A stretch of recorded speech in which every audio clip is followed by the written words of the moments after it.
Vse od podpisa agende za trajnostni razvoj želi Unija postati vodilna sila doseganja zastavljenih ciljev. Do leta 2030 jih želimo doseči, kajne? In v tem mandatu smo z zelenim dogovorom začeli s koraki v pravo smer.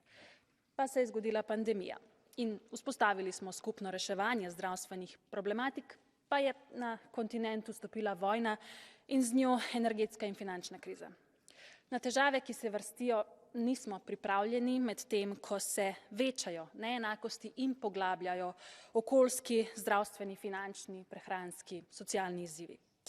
Morali bi se naučiti, da takšnih vse vključujočih izzivov ne moremo rešiti z majhnimi, razdrobljenimi sektorskimi rešitvami.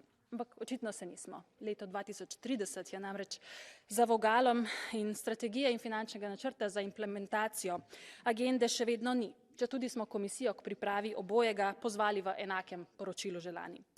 Naj bo tokratni poziv bolj uspešen, ker je čas za akcijo, za ljudi, planet, blaginjo in nenazadnje za mir in svobodo.